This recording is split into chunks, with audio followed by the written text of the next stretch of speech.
Hello everyone, this is Mayank Thiman, a second year MBBS student at King George's Medical University Lucknow.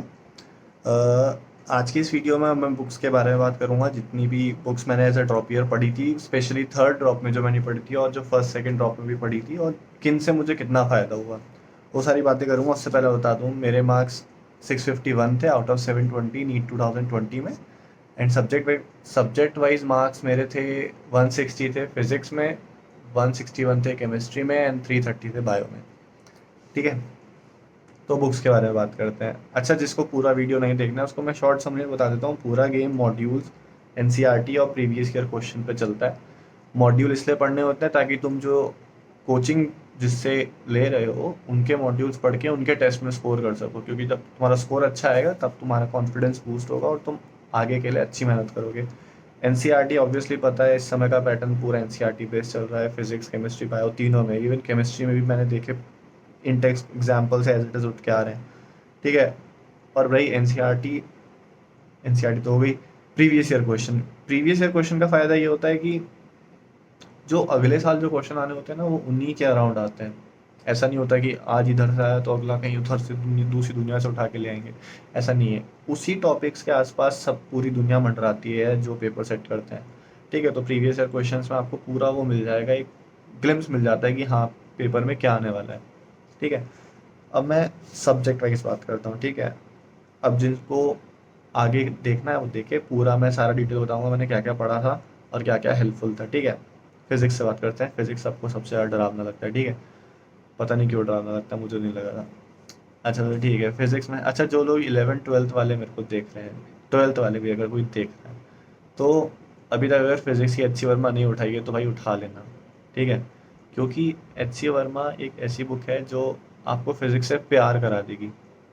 आप physics में अच्छे हो नहीं हो, बट उसको पढ़ के आपको लिटरली प्यार हो जाएगा फिजिक्स से। उसमें इतने अच्छे अच्छे क्वेश्चंस होते हैं। एक अच्छा टीचर चाहिए ऑब्वियसली जो उन क्वेश्चंस को सॉल्व कराने में तुम्हारी मदद करे, बट लेकिन वो बुक लिटरली प्यार करा देती है फिजिक्स से। ठीक है, तो उनके लिए जो ड्रॉप ईयर में उनको ज़रूरत नहीं है। ठीक है, बिल्कुल कोई ज़रूरत नहीं है। ठीक है, तो जो ड्रॉप ईयर में है, जिनके बहुत सारे ड्रॉप हो चुके हैं या फिर जो अभी पहला ड्रॉप ले रहे हैं, एलन आकाश के मॉड्यूल सबको पता है कि यही दो मॉड्यूल चल रहे हैं सबसे ज़्यादा। अभी फिजिक्स वाला के मॉड्यूल मैंने देखे नहीं है, मैं अपना बताता हूँ। जो आकाश के मॉड्यूल्स मैंने किए थे शुरू के 2 साल में, फिर लास्ट जब थर्ड ड्रॉप था तो मैंने उसमें सिर्फ एलन मॉड्यूल किया था। आकाश मॉड्यूल मैंने एंड में उठाया था, वो भी ऐसे ही ऊपर ऊपर से रफ आइडिया लिया था, क्वेश्चन रिवाइज किए थे। तो मैंने जो डिफरेंस देखा है, जो तुम लोगों ने भी डिफरेंस देखा होगा, वो ये है, एलन मॉड्यूल जो है बहुत कंसेप्चुअल चलता है। And if you talk about Akash module, तो वहाँ पे तुम्हारा कंसेप्ट लगाने के बाद एक और स्टेप तुमको मैथमेटिकल अप्रोच लगानी पड़ती है। मैथमेटिक्स उसमें बहुत लगती है। अगर तुम डिफरेंशिएशन के क्वेश्चंस देखो, इंटीग्रेशन के क्वेश्चंस देखो, अगर इलेक्ट्रोस्टैट्स में भी जाओगे तो वहाँ भी तुम्हें डिफरेंशिएशन लगाना पड़ेगा। कैलकुलेटिव हो जाता है सारा, specially A I A T S जब तुम दोगे। हमारे टाइम में ए आई ए टी एस इतना टफ होता था कि भाई क्वेश्चन पेपर पूरा नहीं हो पाता था। किसी की मजाल है कि वो पूरे 45 क्वेश्चन सॉल्व कर दे, फिजिक्स के नहीं हो पाते थे। इतना tough A I A T S आता था उस टाइम पे, अब ईजी हो गया है। ए आई ए टी एस का लेवल बहुत डाउन हो चुका है, लिटरली बहुत ज़्यादा डाउन।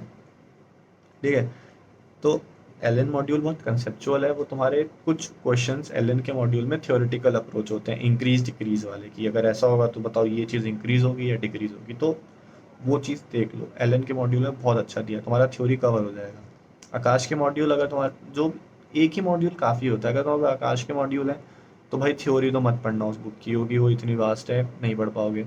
एल एन के मॉड्यूल में थ्योरी पढ़ सकते हो क्योंकि बहुत कंसाइज होती है, हो जाता है कंप्लीट। आकाश में तो मत पढ़ना, सीधा क्वेश्चंस पे लगाओ, क्वेश्चंस लगाओ सारे के सारे। टफ क्वेश्चंस भी लगाओ आकाश के मॉड्यूल के, एलन के मॉड्यूल में भी टफ क्वेश्चंस होते हैं। लास्ट वाली जो असाइनमेंट होती है वो टफ क्वेश्चंस वाली होती है, वो भी लगाओ। ठीक है, एक एक्स्ट्रा एज जो मैंने ली थी वो ये थी कि उसी साल जनवरी में, जनवरी सेशन हुआ था जेई मेंस का, और हमारा नीट हुआ था सितंबर में जाके। तो जो लॉकडाउन का पीरियड था बहुत खाली था, तो मैंने जनवरी सेशन के सारे फिजिक्स के क्वेश्चंस लगाए थे जेई मेंस के, जितने भी हुए थे ऑनलाइन अवेलेबल हो जाते हैं, उन सबको मैंने लगाया था। It's not a hard and fast rule कि सबको करना होता है। अगर तुम्हारा, क्योंकि मुझे फिजिक्स बहुत अच्छी है, मुझे हमेशा से फिजिक्स पसंद है, मेरे बोर्ड्स में भी फिजिक्स में सबसे ज़्यादा मार्क्स थे, तो मेरा फिजिक्स में बहुत मन करता था कि मैं फिजिक्स के क्वेश्चंस करूं, बहुत अच्छा लगता था। जैसे मेरी 11th खत्म हुई थी, 11th के फाइनल एग्जाम हुए थे, उससे अगले दिन मैंने फिजिक्स की एच सी वर्मा मंगा ली थी सेकेंड वॉल्यूम, क्योंकि फर्स्ट वॉल्यूम हो गया था। नेक्स्ट डे से मैंने फिजिक्स एच सी वर्मा लगानी शुरू कर दी थी। ठीक है, तो जेई मेंस के क्वेश्चन कर सकते हो, इतने टफ नहीं होते हैं, फालतू की बकवास है, कैलकुलेशन भी नहीं होती है बहुत। दो कंसेप्ट तीन कंसेप्ट मिला के क्वेश्चन बनता है, तो उसमें एक एक कंसेप्ट से तुमने एक चीज़ निकाली, उस चीज़ को ले जाके अगली जगह यूज़ करना है, इतना गेम होता है उसमें से। ठीक है, ये हुई बात फिजिक्स की। हाँ, प्रीवियस ईयर क्वेश्चन फिजिक्स के लगा लेना, बुक आती है, चैप्टर वाइज आती है। मैं एमटीजी प्रेफर करूँगा, अरिहंत में बहुत मिस्टेक्स होती हैं जो मुझे लगता है, जो मैंने देखी हैं। जब मैं अरिहंत की करनी शुरू की थी तो मुझे बहुत मिस्टेक लगी थी, फिर मैंने एक्सप्लोर किया था इंटरनेट पे, तो वहाँ पे यही था कि एमटीजी के बुक्स में कम मिस्टेक्स होती हैं। मिस्टेक उसमें भी होती हैं, ऐसा नहीं है कि वही सारे सारे आंसर सही दे रखे हैं, नहीं, मिस्टेक्स उनमें भी हैं। ठीक है, पर एमटीजी में कम है, तो एमटीजी प्रेफर कर लेना सही है। ठीक है, ये फिजिक्स की बात हुई। केमिस्ट्री के लिए देखो, केमिस्ट्री तीन पोर्शन में डिवाइड हो जाती है, physical chemistry, organic chemistry, inorganic chemistry. Physical की बात करते हैं क्योंकि फिजिक्स की बात चली रही है, तो न्यूमेरिकल वाला पोर्शन है, उसमें भी सेम चीज़, मॉड्यूल का खेल उसमें भी सेम है। एलन आकाश में यही डिफरेंस है, अगर तुम एलन के मॉड्यूल सॉल्व कर रहे हो फिजिकल केमिस्ट्री के, तो तुमको थ्योरी के क्वेश्चन उसमें मिलेंगे, इंक्रीज डिक्रीज वाले, या फिर एग्जाम्पल्स के बेसिस पे बहुत अच्छे अच्छे क्वेश्चन मिलेंगे। ठीक, वहीं आकाश के मॉड्यूल में कैलकुलेटिव क्वेश्चन होते हैं भाई, अलग लेवल के, इक्विलिब्रियम थर्मोडाइनमिक्स के अलग अलग क्वेश्चन होते थे, याद भी नहीं करना चाहता मैं। ठीक है, एलन के मॉड्यूल्स उठा लेना, उसके थ्योरी पढ़ लेना उसमें से। और हाँ, थ्योरी के लिए कुछ चैप्टर्स हैं जो एनसीईआरटी से तुम्हें पढ़ने पड़ेंगे, मैं बता देता हूँ। देखिए, सॉल्यूशन पढ़ना पड़ता है, सॉलिड स्टेट पढ़ना पड़ता है, एनसीईआरटी से पूरा रीड मारना होता है, अच्छे से करना होता है। क्योंकि एग्जाम्पल्स उठ के आ जाते थे सॉल्यूशन में, बहुत जगह पे एग्जाम्पल्स दिए हुए हैं। ठीक है, वो सब पढ़ने पड़ते हैं, वो सब याद करने पड़ते हैं, क्योंकि उन्हीं से आता है क्वेश्चन। इलेक्ट्रोकेमिस्ट्री बहुत इंपॉर्टेंट है एनसीईआरटी से पढ़ने के लिए, क्योंकि उसमें थ्योरी है, लास्ट में फ्यूल सेल्स वगैरह हैं, शुरू में भी बहुत इंपॉर्टेंट चीज़ें हैं, और बहुत कंफ्यूजिंग भी है, तो वो क्लियर करनी पड़ेगी तुम्हें, सारे कंफ्यूजन उसके, क्योंकि एनसीईआरटी तो एनसीईआरटी बाइबल है नीट के लिए। तो तुम्हें ये 12th के जितने फिजिकल वाले चैप्टर हैं, इवन केमिकल काइनेटिक्स भी, क्योंकि मुझे याद है कि बहुत सारे क्वेश्चन ऐसे ही रखे रखे रहते थे, जैसे तुम पढ़ोगे एनसीईआरटी, तो उसमें जो एग्जाम्पल के तौर पे वो एक पैराग्राफ लिखा होगा, वो एज इट इज़ क्वेश्चन बना होता है नीट में। हमें पता नहीं चलता है, क्योंकि हमने कभी एनसीईआरटी पढ़ी नहीं होती थी। जब मैं सेकंड ड्रॉप किया था, तब नहीं, सेकंड ड्रॉप तक मैंने एनसीईआरटी कभी छुई नहीं थी केमिस्ट्री की, तो मुझे पता ही नहीं था कि पेपर कहाँ से आता है। फिर जब थर्ड ड्रॉप में मैंने एनसीईआरटी उठाई, प्रीवियस ईयर क्वेश्चन देखे, तो लाइक तुम्हें भी साफ दिखेगा कि ये question as it is example दिया हुआ है वहाँ पे इन टेक्स्ट में, वो क्वेश्चन एज इट इज़ वहाँ रखा हुआ है। और एनसीईआरटी में बहुत टफ टफ क्वेश्चन होते हैं, ये मत सोचना एनसीईआरटी हलवा है, हवा में उड़ जाएगी, नहीं, बहुत टफ क्वेश्चन होते हैं। ठीक है, थ्योरीज के लिए एनसीईआरटी पढ़ना है, मॉड्यूल्स बता दिया, प्रीवियस ईयर क्वेश्चंस करना है, वो तो सारा केमिस्ट्री का एक ही बुक में आएगा, एमटीजी की ले लेना। ऑर्गेनिक केमिस्ट्री की बात करते हैं। ऑर्गेनिक केमिस्ट्री का सेम चलेगा, एलन आकाश मॉड्यूल। देखो, ऑर्गेनिक केमिस्ट्री मेरे ओपिनियन में ना ज़्यादा कंसेप्ट हैं उसमें as compare to physical chemistry, क्योंकि फिजिकल केमिस्ट्री का क्या है ना, आप धड़ल्ले से फॉर्मूला लगा दोगे, पर ऑर्गेनिक केमिस्ट्री में आपको सोचना पड़ता है, आपको लॉजिकल रीजनिंग लगानी पड़ती है, आपको रीज़न आउट करना ही पड़ेगा कि ये नहीं ये कैसे, ये नहीं ये कैसे। तो ऑर्गेनिक केमिस्ट्री को आपको बहुत टाइम देना है, लाइक मैंने भी 3 महीना दिया था, दो दो महीना दिया था ऑर्गेनिक को, पूरी ऑर्गेनिक को 11th 12th ही मिला के 2 महीना पूरा सिर्फ ऑर्गेनिक को दिया था। उससे ये फ़ायदा हुआ था, जब पूरा टाइम दिया, कोचिंग मैं बंसल में करता था, जो वहाँ टीचर थे वो ऑर्गेनिक बहुत अच्छा पढ़ाते थे, लिटरली बहुत अच्छी ऑर्गेनिक पढ़ाई थी उन्होंने। उसके बाद मैंने क्या किया था, देखो मॉड्यूल मैंने चार्ट दिए थे सारे, जब पढ़ रहा था उस टाइम पे सारे मॉड्यूल चार्ट दिए थे, एलन वाले, आकाश वाले। उसके बाद अब कुछ बचा नहीं था, पर मेरे को टेस्ट, क्योंकि ऑर्गेनिक में कॉन्फिडेंस बिल्ड करना बहुत मुश्किल है। ठीक है, कितने ही क्वेश्चंस कर लो, लगेगा कि कॉन्फिडेंस है ही नहीं। तो फिर मैंने MS चौहान उठाई थी, नीट वाली। बहुत से लोग जेई वाली उठाते हैं और फिर कहते हैं यार बहुत टफ हो गया है, ऐसा कुछ नहीं, नीट वाली उठाओ, बहुत कंसेप्चुअल क्वेश्चंस हैं।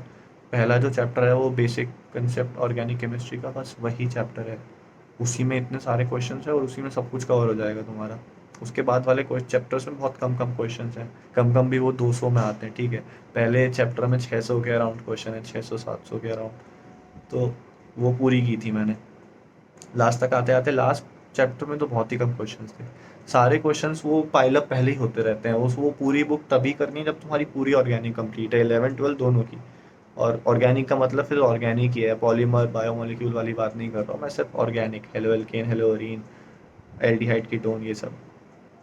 ठीक है, MS चौहान कर लेना भाई, ये कुछ नहीं है कि बहुत टफ किताबें नहीं है, MS चौहान कर लेना, ड्रॉप ईयर में बहुत आराम से हो जाएगी। ऐसा नहीं है कि बड़े लोग करते हैं, हर कोई कर लेता है। और ऑर्गेनिक की जो आयु पैक होता है वो NCERT से ही आता है, तो NCERT उठा लेना, जितने भी आयु पैक दे रखे हैं NCERT में वही आते हैं, उसी के अराउंड आता है। जितने भी कॉमन नेम है, कोई एक्स्ट्रा नहीं पढ़ने हैं, तुम मॉड्यूल में घूमोगे वहाँ कॉमन नेम की भंडार लगे हुए हैं। नहीं, जो NCERT में कॉमन नेम दिए हुए हैं उसके लिए तुम्हें रीडिंग लगानी पड़ेगी। अगर कॉमन नेम की जगह पे, जहाँ पे टेबल्स बनी होती है जहाँ सारे कॉमन नेम लिखे हैं, ज़रूरी नहीं है वही पूछे जाएंगे। अगर तुम रीडिंग लगाओगे ना, कहीं कहीं पे नाम आएगा, उसके ब्रैकेट में उसका कॉमन नेम होगा, तो वहाँ से भी क्वेश्चन, वहीं से उठते हैं क्वेश्चन, क्योंकि पता है बच्चे इतना तो पढ़ेंगे नहीं, वो वहीं से क्वेश्चन उठा के रखते हैं। तो NCERT को एक बार तो अच्छे से रीड मारना ही मारना, उसमें से आयु पैक नेम पर ज़रूर उठा लेना। पूरा पेपर NCERT से आता है पता ही, ऑर्गेनिक के सारे रीडिंग मारना, पर आयु पैक नेम अलग से लिख लेना जो भी NCERT में दिए हैं, और उनको अच्छे से याद कर लेना। ठीक है, प्रीवियस ईयर क्वेश्चंस ऑर्गेनिक के करने हैं, उसी के अराउंड पेपर आएगा। ये बात बार बार बोल रहा हूँ क्योंकि यही मेन है। पर उसके लिए भी एक होता है कि आपको पहले से तैयारी करनी है, जो टेस्ट होने वाले हो उसमें मार्क्स अच्छे आने चाहिए, तभी तुम्हारा कॉन्फिडेंस बिल्ड होगा। रही बात इनऑर्गेनिक केमिस्ट्री, इनऑर्गेनिक केमिस्ट्री में कुछ नहीं करना होता है, सिर्फ NCERT पढ़ो, टेस्ट दो, मॉड्यूल्स के क्वेश्चंस करो, इनफ है। इनऑर्गेनिक केमिस्ट्री की एक बात बता देता हूँ, किसी की इनऑर्गेनिक केमिस्ट्री कभी तैयार नहीं होती है। ऑर्गेनिक में एक बार को कह दूंगा, मैं कह देता कि हाँ मेरी ऑर्गेनिक अच्छी है, मेरा प्रिपेयर्ड है। फिजिकल केमिस्ट्री के लिए कह देंगे कि हाँ प्रिपेयर्ड है। इनऑर्गेनिक केमिस्ट्री के लिए एग्ज़ाम से सुबह भी कोई नहीं कहेगा कि मुझे इनऑर्गेनिक केमिस्ट्री आती है। ये सिर्फ तुम्हारे साथ नहीं होता, सबके साथ होता है। बस हमारा ये होता है कि, मेरा ये था कि जब मैंने क्वेश्चंस लगाए थे तो जितनी भी मैं गलतियाँ करता था वो मैं लिख लेता था, ताकि वो आगे रिवाइज कर लूँ। तो इनऑर्गेनिक केमिस्ट्री किसी की तैयार नहीं होती है, उसको जितना पढ़ोगे उतनी ही कम है वो। बहुत कुछ होता है, बस प्रीवियस ईयर क्वेश्चंस देखने हैं, वही मेन है। जो टॉपिक से क्वेश्चंस उठ के आ रहे हैं वही अगले साल उठ के आएंगे। ठीक है, उसी के अराउंड, उसी के अगले पैराग्राफ से आ जाएंगे यार, ऐसे ही होता है। तो इनऑर्गेनिक सिर्फ NCERT रहेगी, इसके अलावा कोई बुक नहीं है। हाँ, फिजिकल केमिस्ट्री के लिए अगर किसी को एक्स्ट्रा क्वेश्चंस लगाने हैं, तो एक बुक आती है एन अवस्थी, वो अच्छी किताब है, उसको कर सकते हो। ठीक है, अब आते हैं मेन सब्जेक्ट जो आपका 50% मार्क्स कैरी कर रहा है नीट के पेपर में, आधा तो यही लाता है, बायोलॉजी। ठीक है, इसमें 300 से नीचे आप सोच भी नहीं सकते। अगर आप 300 से नीचे सोच रहे हो तो भूल जाओ सिलेक्शन। 300 तो बेयर मिनिमम है। 300, 150, 160, 160, 160 ऐसे करके 610, 620 तो लाने ही लाने सिलेक्शन के लिए। तो यहाँ 300 से नीचे जाने का सवाल ही नहीं उठता है। अगर तुम यहाँ 300 से नीचे जाओगे तो तुम्हारा फिजिक्स केमिस्ट्री में किसी सब्जेक्ट में फुल मार्क्स लाने पड़ेंगे। 180, 150 चलेगा, 30 मार्क्स का मार्जिन हो जाएगा, यहाँ पे तुम खींच लेना आराम से। तो बायोलॉजी के लिए सबको पता है, एक ही किताब है NCERT, उसे बार बार पढ़ते रहो, बार बार पढ़ते रहो, इतना पढ़ते रहो कि तुम्हें पता है कि हाँ क्वेश्चन इस वाले पेज से उठ के आया है। क्वेश्चन तुम देखो, अच्छा हाँ ये इस चैप्टर के इस वाले पेज पे इस तरफ लिखा है। इतना पढ़ना है उस बायोलॉजी के NCERT को, रीडिंग मारते रहना है। ठीक है, ये नहीं कि उसको उठाई, अच्छा ये चैप्टर में पढ़ रहा हूँ, उसके पैराग्राफ तुम याद कर रहे हो, याद नहीं होती है NCERT, बस उसको बार बार रीडिंग मारो, एक मैप बन जाता है माइंड में कि हाँ बुक में इधर की तरफ ये लिखा था। प्रीवियस ईयर क्वेश्चंस बहुत इंपॉर्टेंट होते हैं यार बायोलॉजी के। लाइक हम लोगों को बंसल क्लासेस में चटवाई गई थी, वो मैं बता देता हूँ अच्छे से। मतलब उसके क्वेश्चंस हमें 2-3 बार लगवाए थे। रोज कहते थे कि अच्छा उस चैप्टर कंप्लीट हो गया, उसके क्वेश्चन दोबारा लगा के आना। हमें कहा जाता था तो हम करके आते थे। मेरी बुक अगर मेरे पे होती तो दिखाता, वो हर एक क्वेश्चन पे 2-3 टिक लगे हुए हैं, क्योंकि वो 2-3 बार किए हुए हैं उसी एक साथ में, और पहले भी किए थे, ऐसा नहीं है कि पहले नहीं किए थे, हर बार किए थे। और उसमें क्वेश्चंस टफ होते हैं, कुछ प्रीवियस ईयर क्वेश्चंस बहुत टफ होंगे जो पिछले बहुत साल पहले, उनको अलग से मार्क करके रखना, वो पढ़ लेना भाई। कोई भरोसा नहीं है कोई टफ क्वेश्चन कहाँ से घुस के आ जाए। पता है कि हाँ पैटर्न बहुत इजी चल रहा है, बट रिस्क नहीं लेना है विद प्रीवियस ईयर क्वेश्चंस, क्योंकि प्रीवियस ईयर जो आ चुका है ना, तुम उस पर कभी ऑब्जेक्ट नहीं कर पाओगे कि यार ये क्वेश्चन कहाँ से आ गया। एग्जामिनर दिखा देगा कि बेटा ये तो पहले भी आया है, पहले भी लोगों ने दिया है। तो प्रीवियस ईयर क्वेश्चन अच्छे से चाट लेना। MTG की बुक आती है 38 या 39 ईयर्स, पता नहीं कितने साल की अब चल रही होगी, मेरे टाइम में 36, 37 ईयर्स की थी, याद नहीं। ठीक है, बायोलॉजी के मॉड्यूल्स, एलन के मॉड्यूल्स बेस्ट हैं यार देखो, क्योंकि आकाश में बहुत वास्ट था, मेरे टाइम में तो बहुत वास्ट था। मेरे टाइम में एलन के मॉड्यूल्स बहुत परफेक्ट थे, पॉइंट वाइज होता था पूरा चैप्टर, बोल्ड इटैलिक्स में NCERT की लाइंस जो इंपॉर्टेंट है वो सब होती थी। तो मॉड्यूल्स तो कर लेना। अब मैं मॉड्यूल्स का एक बात बताता हूँ कि मॉड्यूल, हमें पता है मॉड्यूल्स में एक्स्ट्रा दिया होता है यार, सबको पता है कि मॉड्यूल्स में एक्स्ट्रा दिया होता है, इन्फॉर्मेशन नहीं याद रहती है। बट तुम एक बात सोचो कि अगर तुम एलन का टेस्ट दे रहे हो या कहीं और का टेस्ट दे रहे हो, अगर तुम उसमें मार्क्स ही नहीं आ रहे, अगर तुम्हारे मार्क्स ही नहीं आ रहे, तुम्हारी रैंक ही नहीं आ रही, तो तुम पूरे साल ऐसे सोचते रहोगे कि यार मेरे मार्क्स ही नहीं आए, ना मेरी रैंक बनी किसी टेस्ट में। तुम्हारे माइंड में सेल्फ डाउट आने लगेगा कि यार मेरे पूरे साल भर तो मार्क्स आए नहीं, नीट में कैसे ले आऊँगा मैं। तुम इंटरनेट सर्च करोगे कि यार कोई ऐसा था कि जिसके एलन में इतने 400 नंबर कभी टच नहीं हुए, क्या वो नीट में 600 प्लस ले आएगा। ये चीज़ तुम सर्च करोगे, मुझे पता है। उसके लिए मॉड्यूल्स पढ़ना ज़रूरी है। तुम जिस भी कोचिंग के कर रहे हो, फिजिक्स वाला कर रहे हो, सारे मॉड्यूल्स जीबीपी करो उसके। एलन के तुम कर रहे हो, एलन का पूरा मॉड्यूल अच्छे से कर लो। एलन के प्रीवियस ईयर क्वेश्चंस इंटरनेट पे मिल जाते हैं, पता नहीं तुम लोगों को मिलते नहीं है। इंटरनेट पे सर्च करो यार, मिल जाएंगे, बहुत आराम से मिल जाते हैं प्रीवियस ईयर क्वेश्चन एलन के। क्लासरूम प्रोग्राम वालों के भी मिल जाते हैं, डिस्टेंस प्रोग्राम वालों के, दोनों के मिल जाते हैं। इसमें इतना वो हार्ड एंड फास्ट रूल नहीं है, ठीक। तो लास्ट में ये बताऊंगा कि एनसीईआरटी मेन है। आपके मॉड्यूल्स आपको पूरे टेस्ट में मार्क्स दिलाएंगे, उससे आपका कॉन्फिडेंस बिल्ड होगा, ठीक है। एनसीईआरटी से पूरा पेपर आना है, आपको पता है। लास्ट मोमेंट पे जब तुम इतना सारा हैवी सिलेबस कर चुके हो ना, तो तुम्हें एनसीईआरटी बहुत हल्की लगेगी, एकदम एकदम तुम कर लोगे सब। तो पूरे साल भर मॉड्यूल एनसीईआरटी करते रहो।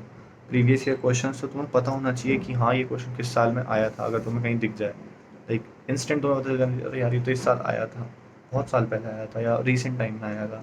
एग्जैक्ट डेट भी याद नहीं करनी है, बस ये पता होना चाहिए कि रिसेंट आया था या बहुत पहले आया था, ठीक है।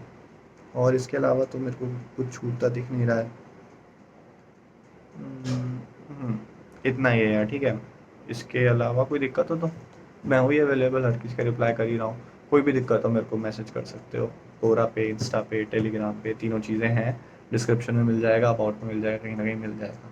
तो सीधा मैसेज कर दिया करो, ये हाई हेलो नहीं किया करो, सीधा जो भी क्वेरीज हैं डाल दिया करो, ठीक है। और वीडियो को शेयर कर देना, लाइक कर देना, सब्सक्राइब कर देना। Thank you, bye.